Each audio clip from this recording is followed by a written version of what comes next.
Namo tassa bhagavato arahato samma sambuddhassa. Namo tassa bhagavato arahato samma sambuddhassa. Namo tassa bhagavato arahato samma sambuddhassa.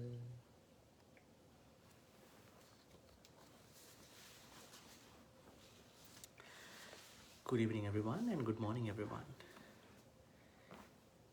Welcome back to another Sutta discussion of Monday Sutta discussion series, and today is day 99, and we'll be continuing with one more Sutta discussion, and then I plan to start off a different, like a brand new series after 100. So that means after next Monday Sutta discussion. So we'll see how that goes. So the title of the talk tonight is Cultivating Awareness, Sampajanya, and Caring, Saṅgaha. The sutta that I chose for tonight's discussion is what you call Hatthakālavaka Saṅgahavatthu Sutta.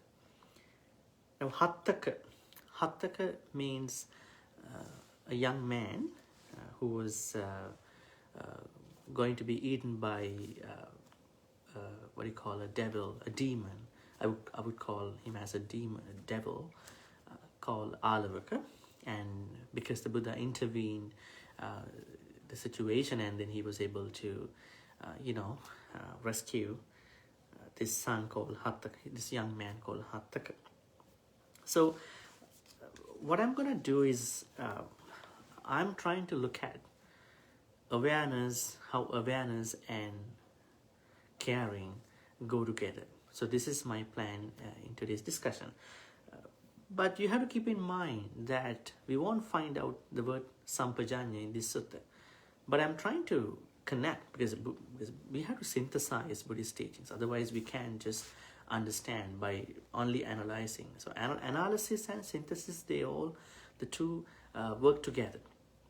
So that's why I'm using sampajanya, the famous popular word sampajanya from Theravada text into Saṅgaha. So I believe that awareness or sampajanya and Saṅgaha, which means caring, work together. Because if you are not aware, you won't be able to care other people, including yourself. So let me first talk about the history of the sutta. Okay, so the sutta goes this way. Let me read in Pali. Hatthakālavaka Saṅgahavatthu Sutta, which appears in Anguttara Nikaya, 8th section, 24 Sutta. Ekang samayang bhagavā ālaviyang viharati aggālave chetiye atako hattako ālavako pancha mattehi upasaka satehi parivuto yena bhagavā tenupasankami upasankamitva bhagavantang abhivāditva ekamantang nisedi. Ekamantang nisinnako hattakang ālavakang bhagavā etadabucha. Now, this is the translation. At one time, the Buddha was staying near Alavi. Alavi is a city at the Aggalava tree shrine. So this is a place in that city. Then the householder Hatthaka of Alavi, escorted by around 500 lay followers, went up to the Buddha, bowed, and sat down to one side. The Buddha said to Hatthaka, "Now, Dhamma friends, you need to understand a couple things. Alavi, I would say this city, was a city that was located between Savatthi and Rajagaha. So the two main, temples were located, in Savatthi and Rajagaha. Savatthi, we know the monastery called Jetavana was located. On the other hand, Veluvanarama was established in the Rajagaha city. So the city called Alavi was in between Savatthi and Rajagaha. So it is no doubt that Buddha visited Alavi on his visits between Velvanarama and Jetanarama. So the person who came to see the Buddha here, Hatthaka, now this young man was the son of the king Alavi. As I told you at the beginning, and he was almost going to be eaten by Yakka, the devil called Alavaka. But then what happened, the Buddha was able to save him. So Yakka handed,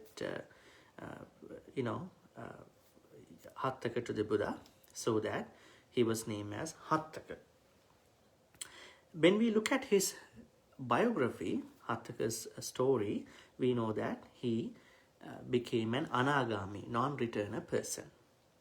And after that, what will happen to someone who, who became a non-returner anagami? Definitely, that person will be only reborn in one of the pure abodes. So, pure abodes are, they are the highest, material Brahma worlds. So, Aviha was one of the pure abodes, and he was able to be reborn in this particular Brahma world. But the story happens, this encounter happens before he died. Now we also know that in many references, Buddha referenced the both Chittagahapati. Chittagahapati was a famous layperson, gentleman, and Hatthaka. The both are often held up as an example to be copied by others. So Buddha always referred to them that these are the ideal lay devotees, so that others could consider them as being role models, right? So just as we know in many suttas, Buddha asked monks to treat Arahant Sariputta as monk's father, monk's mother, monastic's mother, and Arahant Moggallana as monastic's father. So, it's on a spiritual level, not on a biological, physical level. Also, there was interesting thing happened. After his demise, after Hatthaka passed away, he was reborn in one of the pure Brahma worlds called Aviha, and then he managed to come see the Buddha. One day, when he came to see the Buddha, he fell down. And then the Hatthaka told the Buddha he was surrounded by many devas, so he couldn't manage to stand upright. And then he also told the Buddha something very interesting. When he passed away, now this is really very interesting, because we all understand that we have to die with mindfulness, right? Asammo kalam karoti. So if we die without mindfulness, which is not a good thing. But in the text we understand he passed away with having a regret. So what are the regrets he had? He regretted about not being able to see enough of the Buddha. He regretted about not heard enough of the Dhamma. He regretted about not served enough the Sangha. So he had some regrets about, the amount of his dedication, commitment to the Buddha, Dhamma, and the Sangha. But anyways, he was reborn in one of the Brahma, because he was an anagami person. But still, some of the remorse can continue, right? Because we know remorse could include in one of the fetters that are related to being an arahant. So anyways, Hatthaka was a very famous lay person who became an anagami, spiritual person as well. And then he was reborn in one of the Brahmas. So this is that Hatthaka who approached the Buddha with 500 other lay followers. Now, in the commentary we find that all these 500 friends, his followers or his friends, retinue, group of people, they were part of at least one of the spiritual advancements, one of the spiritual stages. Like some of them were Sotapanna people, some of them were Sakadagami people, some of them were this way they were at least, were able to attain one of the spiritual advancements. And then what happens? Now the Buddha talks to him. Mahatiko tyayang hattaka parisa. Katam panatuang hattaka imang mahating parisang. Saṅgahavatthu hiti. Yani mani bante bhagavata desitani chattari Saṅgahavattuni. Tenahang imang parisang Saṅgahami. Aham bante. Okay, so I will read the rest after. Hatthaka, you have a large congregation. Now Buddha says that he came with a large group of people, 500 people. How do you bring together such a large congregation? Not everyone can, I would say not everyone can make that kind of a big group and then bring that group over to the Buddha. So Buddha was kind of curious and wanted him to explain how come you were able to bring this many people to the temple, to this Aggalava tree shrine.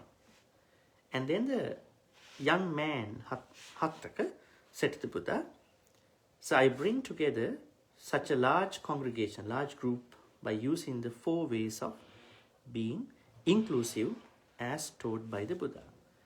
Now, he has a point that he said to the Buddha that he was using the 4 Saṅgahavatthu's. They are actually highly held in many suttas. That is how I managed to bring this many people over to you. Let's see how he used these 4 I would say 4 caring ways. That they are the things that I use to bring them over to you. Ahang bante yang janami ayang danena sangahe tabbati tang danena Saṅgahami. Okay, now what he says is, when I know that a person can be included by generosity or by a gift, I include them by giving a gift. So there are people who would like to join a group when they are served with something like I would say a gift, maybe some food. Like you can invite people easily into a group when you are offered things free, right? That's one way. Second, yang janami ayang peyyavajjena sangahe tabbati tang peyyavajjena Saṅgahami. Not everyone wants to join a group just because they are served with food or other things, gift. But there are other people who would like to join when the person who is convening the group is to use the kind words, right? So the kind words have a superpower, right? Right? Now it says, when I know that a person can be included by kindly words, I include them by kindly words. Now we all like to be addressed, in kind words. Even the animals. If you're going to, raise your voice, at an animal, animals also get really angry because they can feel that things going in a different way, right? So there are people who are not,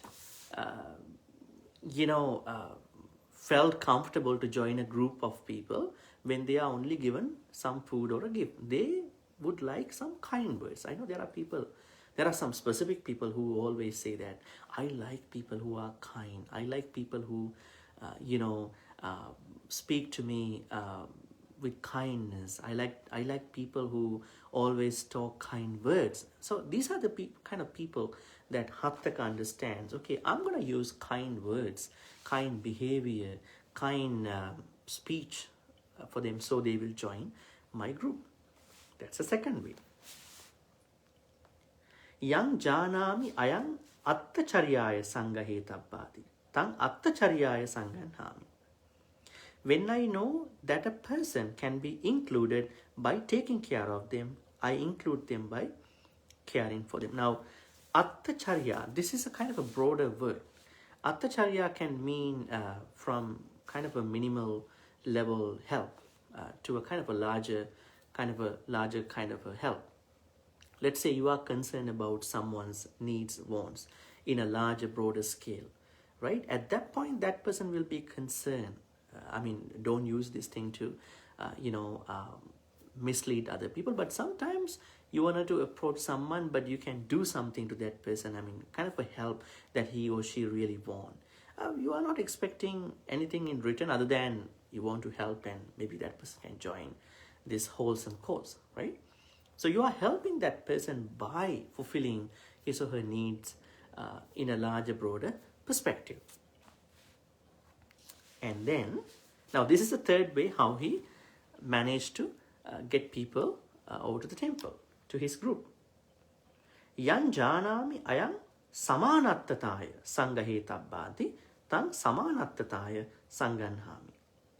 Okay, now there are people who do not even get impressed just by food donations or kind words, or I would say just looking at what they really need. But there are people who really need equality, right? So this is how he does that.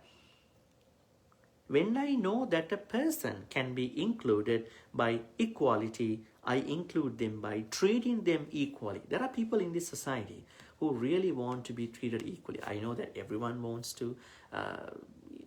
them to be treated equally, but there are people who are really, really concerned about fairness, equality, and so on and so forth. But please keep in mind, equality is not equity. Now, when it comes to equality, we understand that we feel that everyone should be given the same comforts, same facilities. But when it comes to equity, we understand equity means that everyone should be given whatever the things that they are deserved. It depends on the needs, right? So it can vary. Like, people talk about the women need maternity leave, but what about men, right? Men don't need that, right? So, gotta look at the equity side too, but equality is that kind of a perspective. But what we have to understand is that Hatthaka used 4 ways to bring people into his group. The first way, if he knows that this particular person likes gift, donations, and food, he's gonna serve that person with that, so that he's taking him to his group, taking her to his group. And there would be someone who likes kind words, particularly, most importantly, then that this Hatthaka treats that person with kind words, so that person also join the group. There are times that some people want their needs to be fulfilled, so Hatthaka understands what these people need, so Hatthaka fulfills their needs, so they also join the group.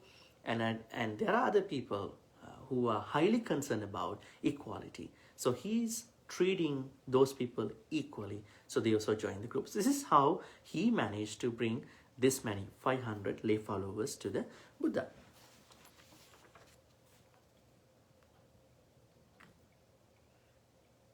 Samvijjanti paname bhante kule bhoga daliddassa kono tata sotabbang manyanteti. But also, sir, my family is wealthy, rich family.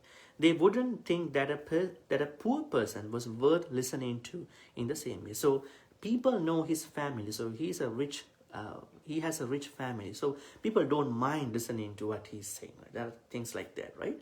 If someone is highly respected in any society, or she can easily, share what he or she thinks. This is kind of misleading at some point. You have to be careful. But when you are treated in high regard, and your words can easily spread, because people accept you rather than someone who is not that much highly considered. Okay, sadhu sadhu Hatthaka yohiko tyayang Hatthaka mahating parisang Saṅgahetum yehi kechi Hatthaka atita madhanang parisang Saṅgahesu.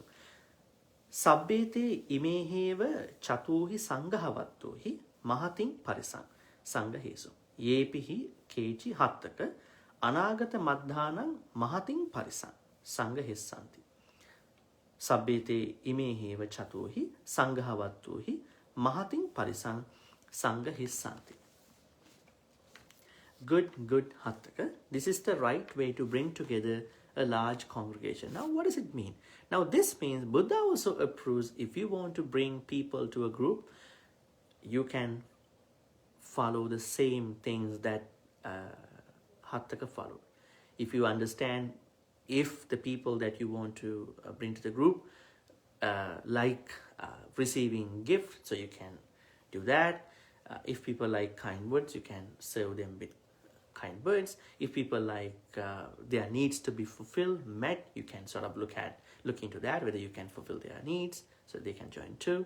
If people like to be treated equally, that is of course a real thing in our life, and we don't think that we should treat anyone unequally, but at that time there were people who are highly thinking that there should be this equality. So then if people are highly concerned about equality, you should bring that perspective to bring them to the group. So this is how Buddha approved someone to make a group.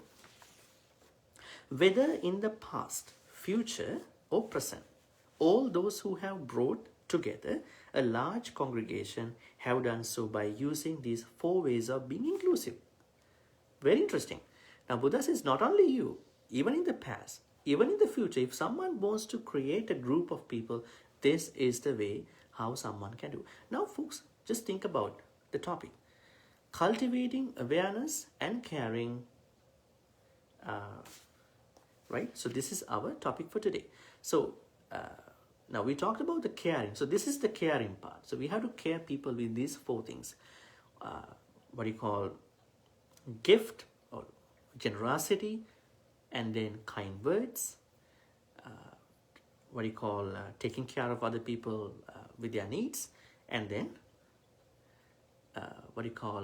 equality. So these are the 4 ways of thinking about the caring of others. But I would like to break this into different other normal general perspectives, after this, so you will understand it more.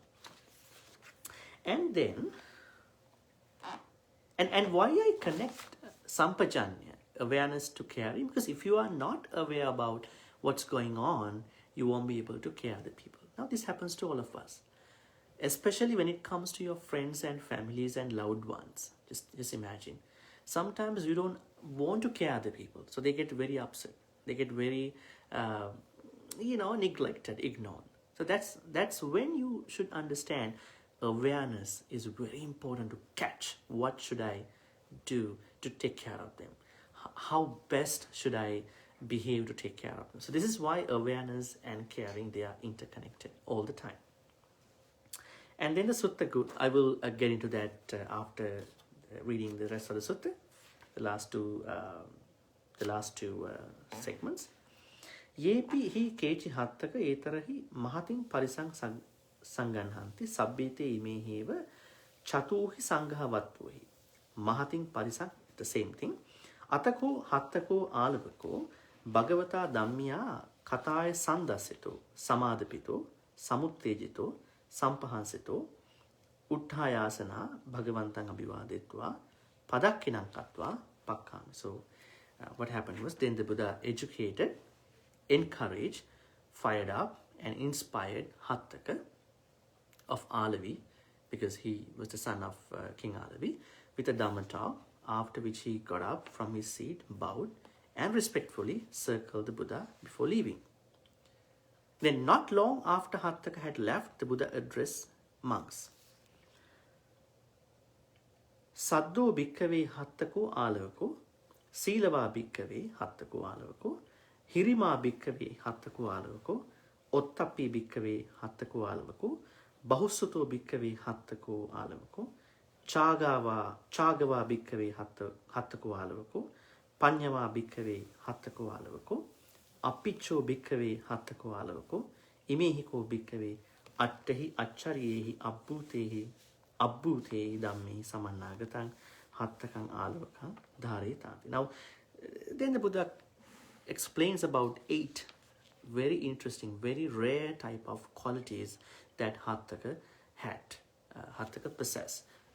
Kind of like telling monks to explain these 8 qualities to the rest of your devotees when monks explain. And what he said was, you should remember the householder Hatthaka of Alavi as someone who has 8 amazing and incredible qualities. What 8? He is faithful, saddha, ethical, silava, conscientious, that means what you call hirima, prudent, that means ottappi, learned, bahussuto, generous, chagava, wise, panyava, has few wishes, few desires, that means appicho. So these are the 8 qualities that Alavaka had. Now, I want to now get into the main point, sampajanya, awareness and caring. So, now, let me start by talking consciousness. Now, awareness is a part of consciousness. So, consciousness, now, in the West, we talk about mind and consciousness. I know in Pali, we normally talk about what you call mano chitta vijnana. Now, this is kind of a more textual, philosophical way to talk about, thoughts, mind, consciousness. But in our normal day-to-day life, what we always talk about is there is this mind. Now in Abhidhamma, we know there are minds. We normally talk about mind and then consciousness. So consciousness is a place where we can do a lot of things. Now, if you take a look at our consciousness, I believe that we have the gift of expanding our consciousness. And also, we have the ability to build up caring relationship with others, even with those we don't know. Now, all this happens if we expand our consciousness. Now, in Pali, we say consciousness has many types.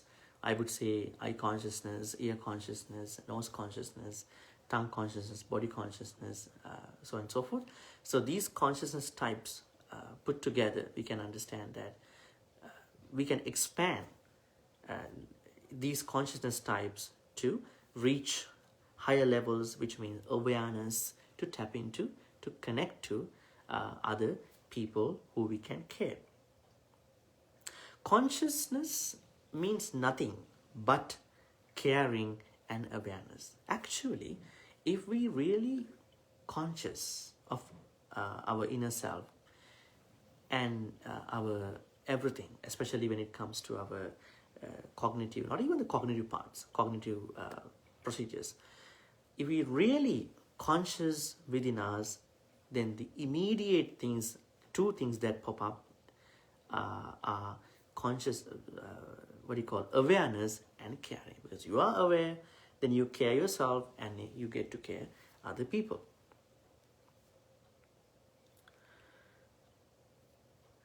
When we look at consciousness in a larger, broader perspective, I would break consciousness into few categories. This is very famous by some other people too, but I would like to see some insights in those 4 aspects of consciousness. Now, this is kind of a way that somebody can see based on how things work with your consciousness. The first type of consciousness is egocentric. Now, we have the big me thinking. Is always I, me, myself pop up in our mind, so that our egocentric consciousness always plays. It is a kind of a robot. It is always what we call by autopilot. So I would say this is the fundamental, this is the early consciousness that we have when we were born. You can see even the babies, they have this thing, and until we sort of develop into certain lifetime, so that we understand egocentric consciousness evolves time to time. But when you look at your early time, you have this in a certain grand form. So that is what we call the big me. But I know that even you grow from one decade to the other decade, you still have this big me, I would say, egocentric consciousness. But you probably you are kind of like, understanding yourself, your big me, I would say, egocentric consciousness, so that it is not as much as you saw in your early times. Second is ethnocentric consciousness. What is this ethnocentric consciousness? Now, when you get to know that I have my ego, which is always playing on me, I can connect to my communities. Let's say if I'm a Buddhist, I sort of can consider joining with other Buddhist groups. If you are other religious followers, you could probably connect with other religious your own groups, because you are sort of like then ethnocentrically you are connecting with other people. If you are someone who is in a certain community, you would like to understand like-minded people in that certain community, but you are not still open to kind of a larger, broader perspective of communities or the people. But now you just overcame this egocentric consciousness, but you are now with people that you like to be with, especially in your religious, cultural, ethno groups, maybe your nationalities, maybe your ethnicities.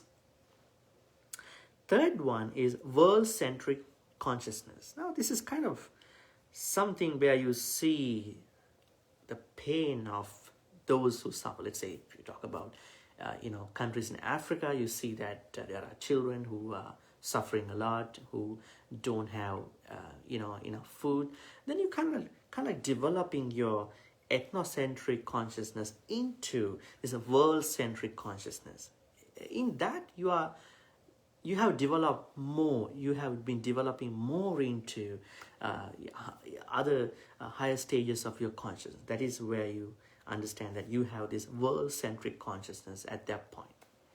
This can happen as early as your 20s or 30s, 40s. But for some people, it would be their 40s, 50s, 60s, depends on. But egocentric consciousness, ethnocentric consciousness, and world-centric consciousness. And finally, what we can see is spirit consciousness. Now, when you tap into this spirit consciousness, as a development of your all the previous three types of consciousnesses, what happens to you is that you care everything. You care everyone. You care everyone's needs. Now, when you look at the stage of egocentric level, and you are only concerned about you, care about you, maybe very selfishly. And when you talk about ethnocentric consciousness, you only care about your people, like your groups, your nationalities, your religious groups, your cultural groups. When it comes to world-centric consciousness, you only look at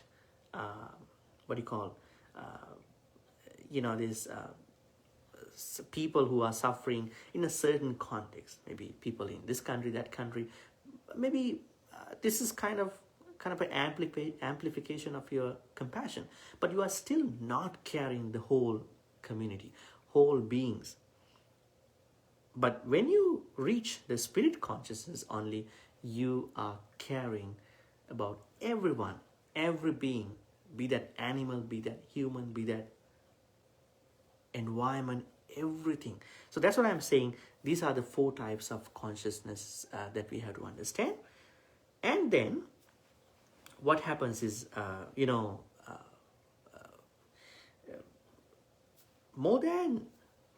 less than half of our, experiences, our cognitive things happen, automatically. I would say they are on autopilot, right? They are kind of like a robot. That means we never know. They happen ritualistically. They are ritualistic things, because we never know that.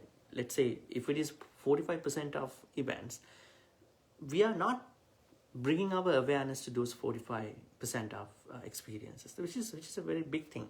That's why I'm asking you, you need to find this deep joy to tap into caring other people. That happens if you really understand these 4 types of consciousnesses: egocentric consciousness, ethnocentric consciousness, world-centric consciousness, and spirit consciousness, so that you understand this is, I really want to bring my consciousness to elevate, and so that I am tapping into awareness, because I don't want my ritualistic autopilot activities to go this way, because it is very dangerous.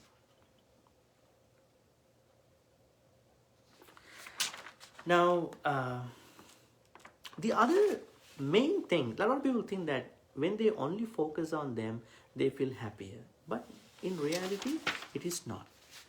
If you only focus on you, then what we have to understand is the egocentric consciousness is the only consciousness that you can tap into awareness. It's not. When you only start focusing on you, it is easy for you to be dissatisfied. The suffering will come way faster. That's why we say that you need to bring your consciousness to awareness so that you can easily care other people. So caring perspective is where you find this deeper joy. Deeper joy never arises when you're only thinking about you. That means you have to elevate your consciousness through egocentric, ethnocentric, world-centric to spirit-centric consciousness level. That is when you can bring consciousness into an awareness, so that you are caring everything, everyone, so that you will feel this inner joy, deeper joy.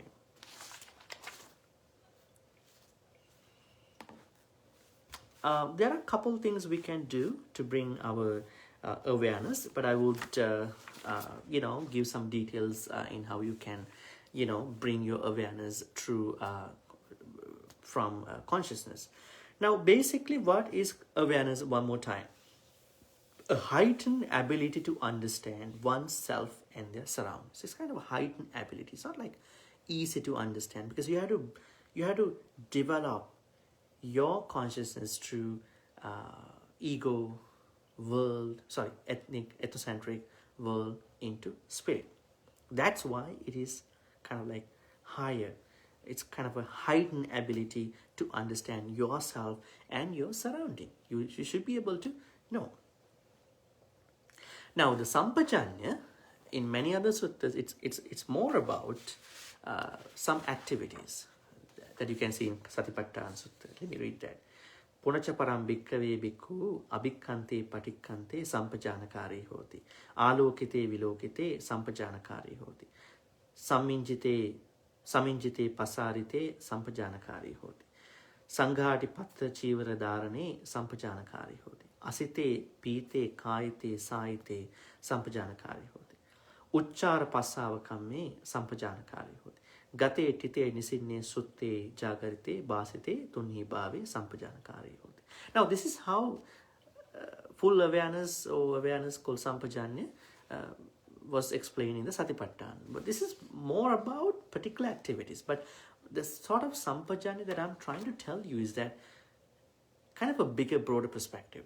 Now, this is something that you really need in order to continue your meditation practice, to understand your higher self. But when we talk about awareness, we have to start from our normal day-to-day life. That's where we find out consciousness, those 4 types of consciousness types. So what are the benefits of increased awareness? Now, when you practice awareness to a certain extent, what will happen to you? There are 8 main benefits that I want to share with you. A deeper understanding of ourselves. Yes. If you really want to develop your consciousness to a level of awareness, then you will understand yourself very deeply. There's a deeper understanding in you. A stronger connection to our spiritual nature. I think a lot of people, they think they are religious, but they are spiritual, of course. You need to be spiritual. You will only get to a stronger connection to spiritual nature if you can only practice consciousness into this awareness. More ease and flexibility in the physical body. If you are aware about yourself, your whole body postures, your whole muscles, your whole everything will be very flexible, very easy. There's no tension, no tightness, because you understand everything, what's happening around your upper body, your lower body, because you understand this is what happens. That's really interesting. The ability to handle strain or tense situations with a broader perspective, which is the same thing. I mean, this is not the pressurized situations in your body, but the pressurized, distressing, depressing situations, outside of your body. I mean, your daily situation, you can easily handle because you understand. When you are angry, you think about, okay, hey, don't be angry, don't be angry. You talk to yourself. You know that there is something you can use to talk to you. That is only when you are aware about situation.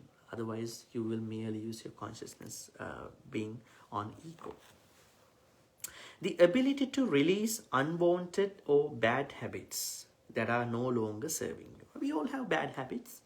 The difference is by degree. So, but the problem is a lot of people, they don't know that they have bad habits. Now, that's why in one stanza Buddha says, being angry is normal. But the problem is, if you don't know the level of your anger, you are really unwise. If you are angry, because anger is a normal thing, that we all can be angry, but be careful. But if you don't know how much angry are you, then you are a foolish, unwise person. So, if you can understand how much you are angry only by getting to awareness, you are aware that this is happening within me. Now I gotta stop it. I gotta talk to my anger. I gotta stop it. A confidence in decision-making capability. Yes, a lot of people, they are making decisions without being aware of the pros and cons and the effects, outcomes. But when you are aware, you know how to make that happen properly. A knowledge of the subtle areas of existence. You will tap into a knowledge that you can have, so much concern about these subtle things, or even the subtle stuff. The ability to find and retain an internal sense of balance. So we all need the balance. I think even though we have balance in our physical activities, but we don't have balance within us.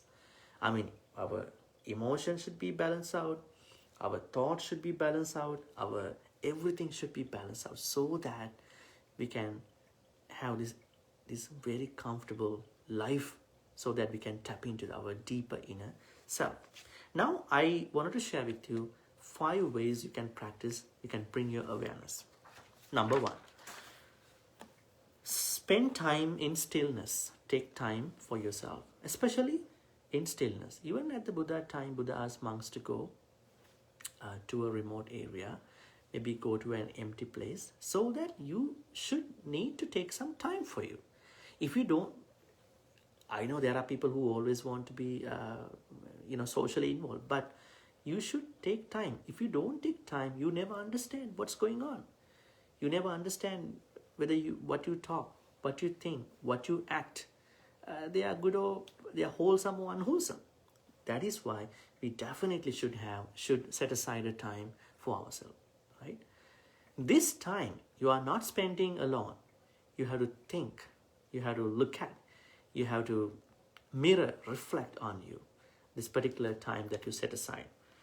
Okay, now a lot of people think, I'm talking under this spending time in stillness, a lot of people think that multitasking, being able to multitask, is such a very popular, such a very good thing. It's okay, I mean, in your workplace. But we also know that doing more than one thing at a time dilutes your focus and hinders forward progress. Because if you can only focus on one thing at a time, that will be better, right? I know there are people who might say, I multitask, but in 1 minute, in 1 second, I only look at one thing. But better than multitasking, unitasking would be much better. But if you are asked to do so in your work, you may not be able to, bypass it, but it is always good to focus on one thing at one time, which will help you to, tap into your inner deeper self.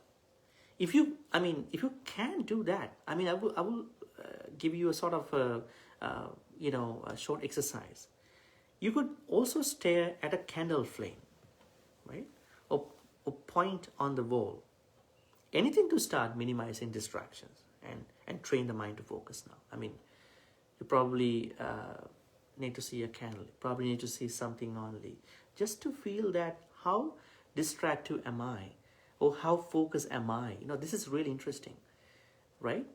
Because even when you are alone in your room, you might use a lot of social media stuff. You have to have this social media free, internet free, Google free time, so that you can look into yourself very well. And you can also add another thing to develop your practice of being alone. That is what I can call is, you can tie your meditation practice, this looking inside practice, to another regular habit. For example, now if you only think that you have to wake up, you're going to wake up and you're going to do meditation. No, why don't you think that I'm going to wake up in the morning, I'm going to drink a glass of water, and then I go to a quiet place in the house to meditate. So every time waking up and have a glass of water and then the meditation. So kind of tie meditation to another activity. If you drop off your kids at a school, you can set aside a time. Once I drop my kids off,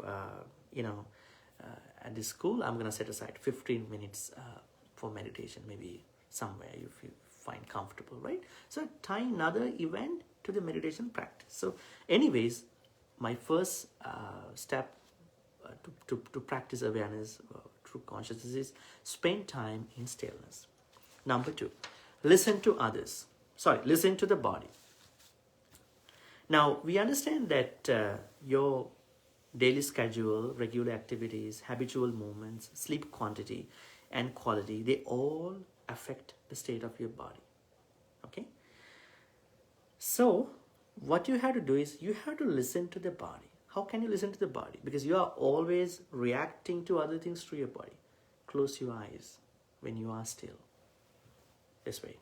When you close your eyes, you are still, and you get to understand, get to figure out about your body, about yourself. That's interesting to tap into awareness. So second step is listen to the body. What's happening? What are the movements of my body? What are the pain structures? What is my pain body like? What do I feel? What sensations I have? So you can this way listen to the body. This is very interesting to tap into your awareness. Number 3, focus on acceptance. Now, a lot of people don't accept. They are resist. We have to accept everything. We may not be able to accept illegal stuff, but initially, what is bothering inside of you, those negativities have to be accepted in a proper way. If I make it more simple, observe every event without attachment. Now, when we talk about some people, when they get to think about a past event, they feel really resentful. They can look at that particular event without attachment or conflict. Why you are not able to look at without attachment and conflict? Just look at it without attachment and conflict. Right? That is what I call by focusing on acceptance. Because when you focus on acceptance, you are really in a comfortable place to practice awareness. And also, you will also understand how powerful you are, how infinite you are as a being, right?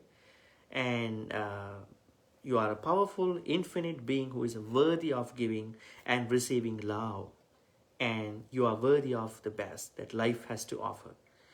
Acceptance is recognizing this. No matter what is going on in my life or how I feel at this moment, I understand the preciousness of my life, preciousness of my, myself or yourself. So that can only happen if you focus on acceptance, not just resist of something that happened in the past. You can only have it without bringing attachment and conflict to those events. When you learn that you are not defined by anything external, or by somebody you don't like, somebody, or maybe you are not feeling comfortable, then you don't care about other people's negativity, right? Places, things. You don't look for validations from other people. You know that you are okay.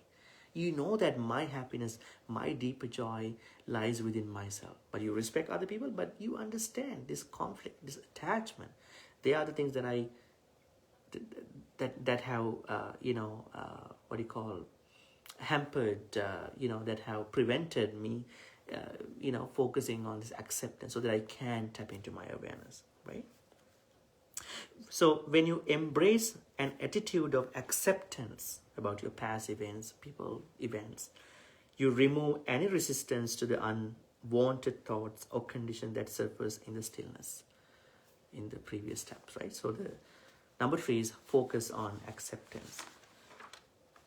So when you accept this particular thing, what happens is that you move up the vibrational emotional scale. You move up, right? You are not stuck, right? You move up, because this place where you understand acceptance is free of resistance and attachment, is where you can see the powerful change for your life. You need this powerful change, because external things, people, validation should not be able to take charge of your health.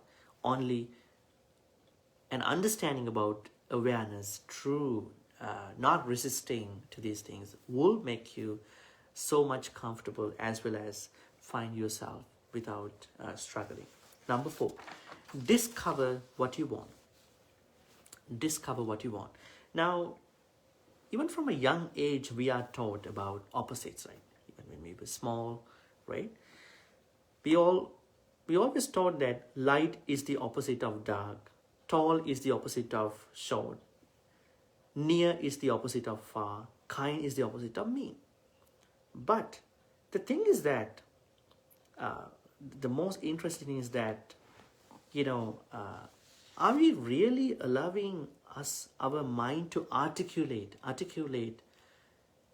as it really deserves? We are not we are not giving a time to our mind to articulate what it really wants. We always take sides of what we really don't want. That's really embarrassing, right? We always fall prey. We always get stuck with what we don't like, because we are not letting our mind to articulate as it is. So let's find out what we really want. We have to discover what we really want. So that is something that you are allowing your consciousness to arise for, or open up for awareness. So that is number 4. Because it's a kind of a shifting attention from your ritualistic perspective of, okay, I have to consider about other people, what other people say about me. No, you're going to shift that attention to your mind. Okay, let my mind articulate what it really wants. I mean, being highly conscious about what's going on. Then I will understand this is what I really want, in a wholesome context. Number 5, internalize what you want. Now, we internalize what we don't want. We internalize what is not wholesome.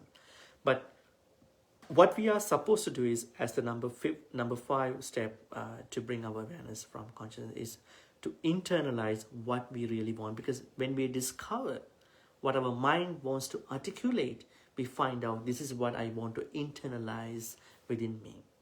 So when I internalize my deeper joy, inner joy, my self journey, then I understand I'm so happy, because I'm really aware of what's happening.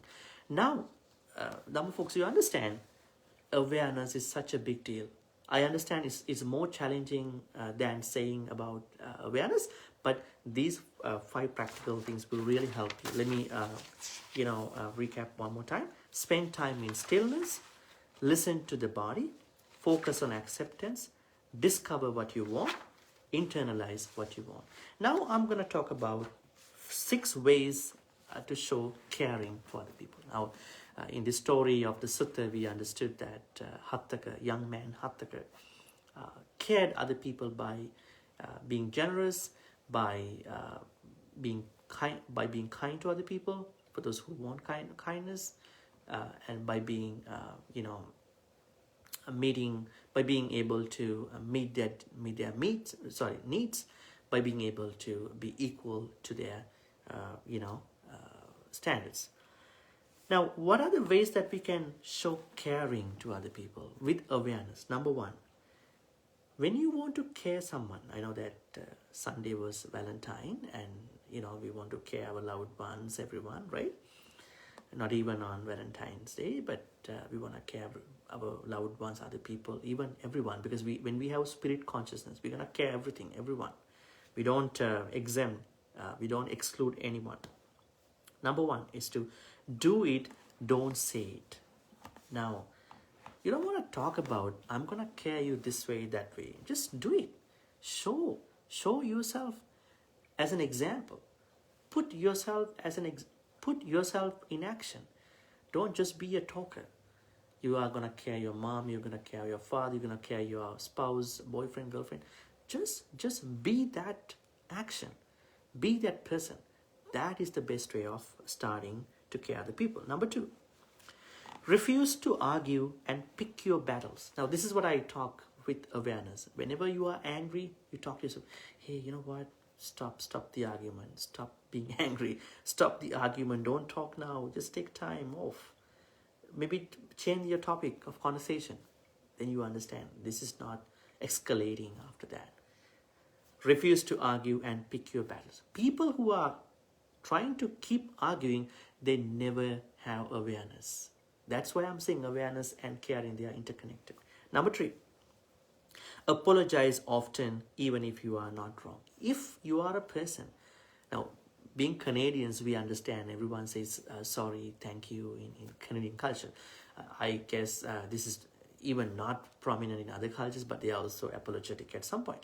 But if you are a person who is always, apologizing, apologetic person, I mean, there is a less chance of building up unnecessary struggle, unnecessary arguments.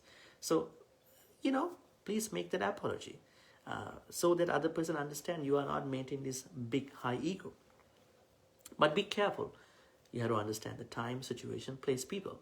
But making an apology is way better than not making an apology and then escalating, letting the incident escalate more. Number 4, how to care the people is do something unexpected. Now, if I connect this to the first one, do it, don't say it. So you don't need to always give hints what you're doing. I mean, good things you can. Everybody likes to be excited with something that they can be rewarded. So you can surprise other people in a better way. Number 5, sharing is caring. We always try to see, if I can give something with my money, I can share what I have, right? So this is the 5th way of caring other people. That's why Buddha says, Dana Saṅgahavatthu. There are things that we can donate by spending money, but there are things we cannot spend money because we cannot afford. At that point, you can share what you have in a better way if it is considered to be something that you want other people to enjoy, right? So sharing and what you call Dana Saṅgahavatthu, that means giving and sharing. These 2 should include in every dana, every generosity, every generous action. So in here, the 5th way to show care is sharing. Number 6 is give appreciations, good appreciations for people. So people like to, feel impressed, feel comfortable when you're talking about compliments rather than blames and criticism. So just think about all these. I mean, it doesn't matter you are to make a constructive criticism about someone, but lower that part a little bit, but talk more about appreciation, compliments. So this is how you can care the people. Number one, do it, don't say it. Number two, refuse to argue and pick your battles. Number three, apologize often if you are not wrong. Even if you are not wrong, maybe you are not wrong, but you don't want to have this, crazy. Do something unexpected. Sharing is caring. And give some appreciations, compliments.